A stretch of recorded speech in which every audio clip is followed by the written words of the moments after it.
Entre 2011 et 2020, le taux d'intérêt des Africains à la crypto-monnaie est passé littéralement de 12% à 37% selon Global Crypto Adoption. Aujourd'hui, cet intérêt se manifeste de plus en plus chez les jeunes. En poursuivant justement son expansion sur le continent africain, la crypto-monnaie laisse de plus en plus de millionnaires compris entre 20 et 45 ans.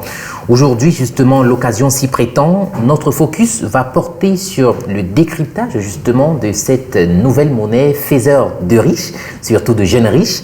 Et donc, la crypto-monnaie représente-t-elle véritablement l'avenir financier du monde en général et de l'Afrique en particulier? C'est autour de cette question que va se déployer notre crypto-enthousiaste Wilfred Sinak, voilà, l'invité principal de cette autre sortie d'opportunités d'Afrique que signe UN Media. Merci de rester sur notre télévision. Pensez à vous abonner sur nos différentes pages YouTube et Facebook pour ne rien rater. À tout de suite. Merci une fois de plus pour ceux qui nous retrouvent à l'instant sur UN Media Télévision. Nous sommes dans Opportunité d'Afrique et en face, voilà donc un jeune crypto-enthousiaste. Je n'ai pas envie de dire crypto-millionnaire parce que voilà donc bouche cousue. Wilfred Sinak, bonjour. Bonjour Raphaël. Vous allez bien? Très bien, merci. Voilà. Donc avec vous aujourd'hui, on va répondre à la grosse question de l'année. La crypto-monnaie représente-t-elle véritablement l'avenir financier du monde en général, mais de l'Afrique en particulier? On va commencer déjà par se définir les concepts. C'est quoi un crypto-enthousiaste, puisque vous définissez comme tel? Un crypto-enthousiaste, c'est une personne qui est passionnée par la technologie de la blockchain et les crypto-monnaies. D'accord. Donc, c'est quelqu'un qui voit la crypto-monnaie un avenir et une réelle utilité pour l'économie actuelle. Et donc, du coup, il est enthousiaste? Il est enthousiaste. D'accord. Oui, en fait, dans le langage populaire, on entend aussi parler de crypto-trader. C'est quoi la différence entre un crypto-enthousiaste et un crypto-trader? Un crypto-enthousiaste, c'est quelqu'un qui croit en la crypto-monnaie. Donc, du coup, un crypto-trader également, c'est un crypto-enthousiaste. Oui. Sauf que dans les crypto-enthousiastes, on pourrait dire qu'on a deux catégories. Oui. On a les investisseurs qui sont appelés les holders et on a les crypto-traders qui sont également appelés les traders. Donc, les crypto-traders sont ceux qui spéculent sur la hausse ou la baisse du monnaie suivant des indications et des courbes. D'accord. Donc, c'est toute une procédure, toute une analyse pour pouvoir conclure s'il faut miser à la hausse de telle monnaie ou à la baisse. Et un crypto-investisseur, donc un holder, c'est celui-là qui achète une monnaie, le garde dans son portefeuille et attend que cette monnaie-là prenne de la valeur. D'accord. Donc, avant de rentrer en plein dans la grosse thématique de cette autre émission d'Opportunité d'Afrique, je vais un peu m'amuser à vous poser quelques petites questions qui gravitent tout autour de cette thématique centrale. On sait aujourd'hui que vous êtes très jeune. D'ailleurs, vous êtes formateur et puis dans votre lot, vous avez des chefs d'entreprise que vous formez, vous avez des étudiants, vous avez plein de personnes qui viennent consulter par exemple chez vous tout le temps. Vous avez également un emploi de temps très chargé au niveau de la New Vision Academy où vous êtes formateur en finance décentralisée. Je voudrais que nous portions une définition propre et précise sur la crypto-monnaie. C'est quoi la crypto-monnaie? De façon propre et précise. C'est une monnaie qui est émise de particulier à particulier, sans organe central et de façon décentralisée. D'accord. Donc, lorsque nous prenons le cas par exemple de l'économie actuelle, si je vous fais un virement, c'est ma banque qui fait un virement à votre banque. D'accord. Mais avec les crypto-monnaies, c'est moi qui est en train de vous faire un virement et ma banque, il n'y a pas un organe d'intermédiaire, il n'y a pas de tiers qui est au courant de cette transaction-là. C'est entre nous deux, donc particulier à particulier. D'accord, donc rentrons finalement dans cette grosse question. Pourquoi est-ce qu'on observe une certaine ruée des jeunes, particulièrement dans ce domaine? On s'est laissé dire, voilà, donc de temps à autre, que les gens vont forcément vers cette monnaie parce qu'on voit de nouveaux millionnaires qui voient le jour permettez la redondance, chaque jour. Alors, qu'est-ce qui peut justifier, en dehors de cette envie de devenir rapidement millionnaire, qu'est-ce qui peut justifier la rouée des jeunes dans ce domaine-là? Premièrement, on a la pauvreté que la plupart des pays africains souffrent de ça. Deuxièmement, on a le manque d'emploi. Mais ce qui attire beaucoup plus les jeunes dans les crypto-monnaies, c'est la spéculation. D'accord. Beaucoup ont entendu que tel a misé 10 000 francs, il est devenu milliardaire et du coup, dans sa tête, c'est lui également, il a ses 10 000 francs, il va investir là-dessus pour devenir également millionnaire. C'est vrai et faux en même temps. D'accord. C'est vrai dans la mesure où il est bien vrai, vous pouvez investir 10 000 francs sur un projet, le projet fait peut-être x100. D'accord. Là, vous vous retrouvez à 10 000 francs fois 100. Mais vous pouvez également miser sur un projet et le projet fait moins 100%. D'accord. Donc, vous quittez de 10 000 francs et vous vous retrouvez avec une pièce qui ne vaut plus rien. Donc, en fait, ce n'est pas un secteur sûr. Ce n'est pas sûr à 100%. C'est un investissement comme tout autre investissement. D'accord. Donc, il y a des risques. Et dans la crypto-monnaie, c'est pour cela qu'une formation est nécessaire. Okay. Et c'est pour cela que moi et la NVA, on offre des formations en crypto-monnaie, spécifiquement toujours dans le secteur de la finance décentralisée également. Oui. Donc, du coup, on pourrait dire que lorsque vous voulez investir là-dessus, il faudra à tout prix une formation pour pouvoir être sûr de rentabiliser votre investissement. D'accord. Donc, sans formation, vous ne pouvez pas aller bien loin dans les crypto-monnaies. Là, c'est clair. D'accord. Donc, parlons de choses plus intéressantes à présent. Est-ce qu'on peut véritablement devenir millionnaire à partir de la crypto-monnaie? Je veux dire, est-ce que c'est un secteur fiable? Si oui, comment ça se passe? Avec ma vision, oui, c'est un secteur très fiable. D'accord. Comme je dis, il faudrait juste se former et avoir les informations qu'il faut. Beaucoup actuellement ne s'y penchent pas trop par le manque d'informations et la désinformation des médias. D'accord. On vous parle de la volatilité, par exemple, que c'est un secteur très volatile, il y a des risques, il n'y a pas d'organe central qui contrôle cela. Donc, du coup, on vous fait comprendre que non, c'est un terrain vraiment dangereux. Or, lorsque tu es à l'intérieur, lorsque tu es dans l'écosystème, tu comprends qu'au final même, c'est vraiment avantageux. Parce que la volatilité va dans les deux sens, à la hausse et à la baisse. Okay. Lorsque ça va à la hausse, on se rend compte que ça a un potentiel. Je prends le cas du Bitcoin, par exemple. En septembre 2020, un Bitcoin valait 10 000 $. En avril 2021, il a touché le sommet de 63 000 $. Un Bitcoin? Un Bitcoin. D'accord. Avant de redescendre à 30 000. Lorsque ça quitte de 63 000 $ à 30 000 $, c'est à ce moment-là que les médias commencent à dire que c'est très volatile. Mais lorsque c'est quitté de 10 000 $ à 63 000 $, il n'y a eu aucun commentaire. Il n'y a eu aucun commentaire. D'accord. Donc, du coup, on se base sur cette volatilité vers le bas pour dire que c'est vraiment très volatile. Il faut fuir ce secteur-là. Or, il y a des techniques qui permettent de parer à ce genre de baisse. On a ce qu'on appelle les stablecoins, par exemple, qui permettent de sécuriser ses gains. Donc, lorsque ça arrive à 63 000 $, vous remarquez que c'est en train de chuter, ça descend à 62, 61.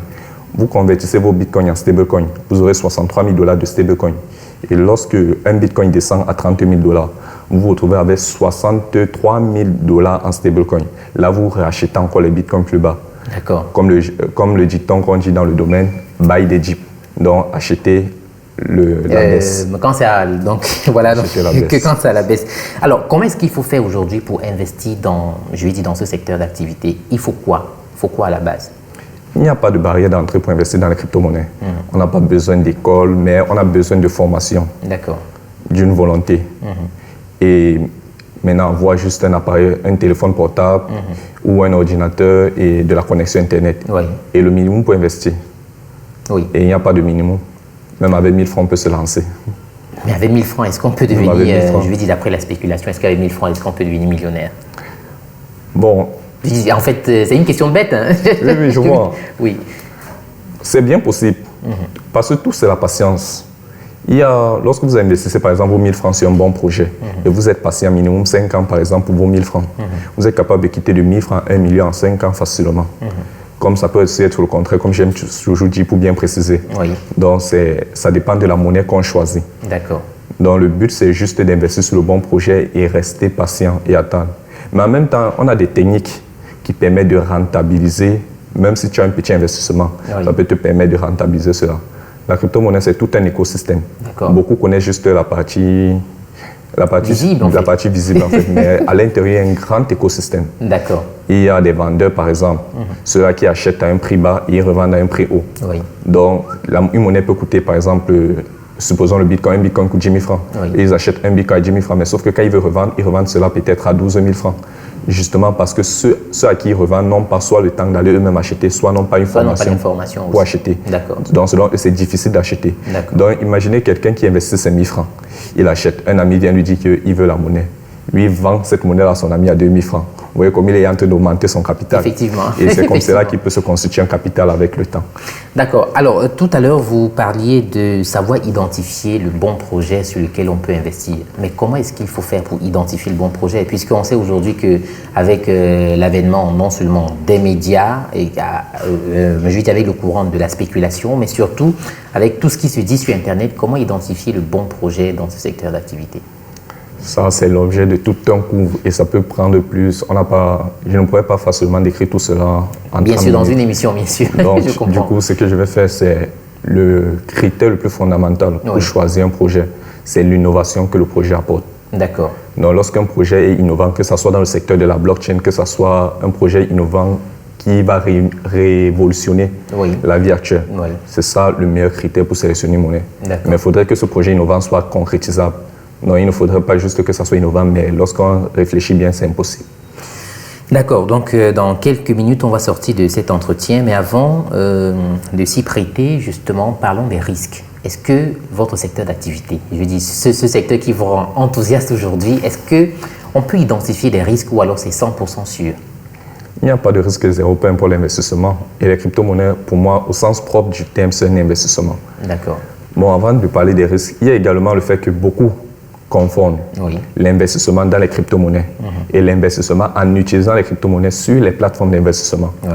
L'un a plus de risques que l'autre.